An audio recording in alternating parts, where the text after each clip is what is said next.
Hello everyone, I'm Yuko.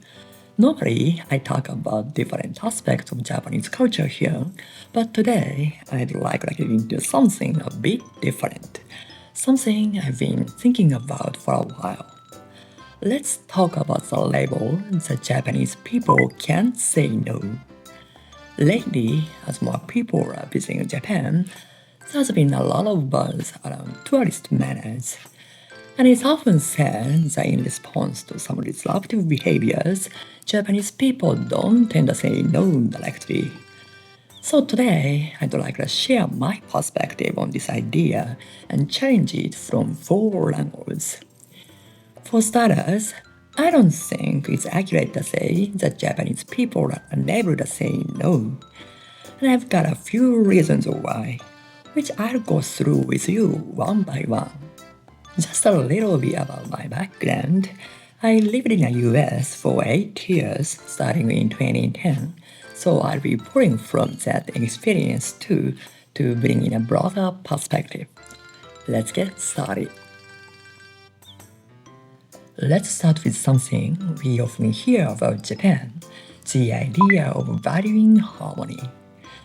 In Japanese culture, the concept of harmony, or wa, is truly treasured. It's all about finding a way to coexist peacefully and to avoid unnecessary conflict. Often this means that rather than pushing their own views, people respect others' feelings and try to keep a peaceful balance. Because of this, some might hesitate to say no directly. But here's where things get a bit misunderstood. The true essence of harmony doesn't mean we are supposed to think or act the same. Harmony, in its original sense, is actually about respecting differences, different values, different perspectives, and working together towards a common goal. We don't need to pick sides or create conflict, especially when solutions aren't always a simple A or B choice. I feel it's really important for us to clear up this misunderstanding of harmony and remember that we can be straightforward with our opinions while still keeping mutual respect and a spirit of cooperation. In Japan, finding out someone's mistakes openly is often considered implied, as if thought to make the other person lose face. Especially with foreign tourists, the emphasis on hospitality or omotenashi often results in people taking a softer approach. But I think there's a bit of misunderstanding here. With tourists, rather than reprimanding, it might actually be better to think of it as teaching or informing. Honestly, a small number of tourists act in ways that seem almost childlike.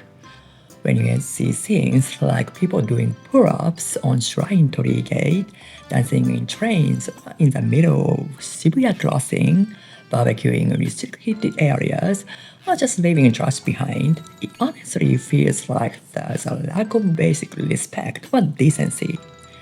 Additionally, omotenashi, Japan's concept of hospitality, naturally arises from mutual respect, not from a scripted service manual. If we can't have genuine respect for each other and allow hospitality to naturally come through, I think just following a standard set of service guidelines is more than enough. Speaking of service manuals, it reminded me of another issue. These manuals have become so extensive that they are actually causing a lot of stress for service staff. It's an undeniable fact that this level of manualization is taking a toll on them. In Japan, reading there or sensing a unspoken cue is the same as a virtual. So people often choose not to express their opinion directly and instead rely on the other person to pick up on the situation. This often means we expect tourists too to recognize what might be considered disturbing behavior and stop without needing to be told. When I moved to the US, I brought this way of thinking, assuming everyone naturally reads the air, but I soon encountered situations where this just didn't apply. However, there are moments when some friends did pick up on subtle cues.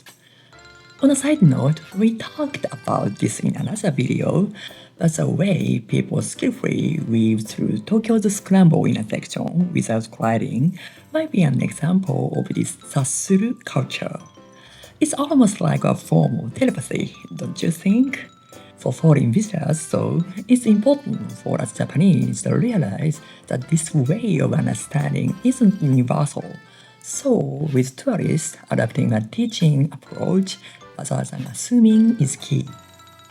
To many of us Japanese, Westerners often seem to say yes or no quite directly. But when I lived abroad, I realized that's not always the case. In English-speaking countries, people soften refusals with phrases like, I'm afraid I can't, or I'd love to, but I already have plans. Even if the answer is no, they don't always say it out loud. In Japan, it's quite similar.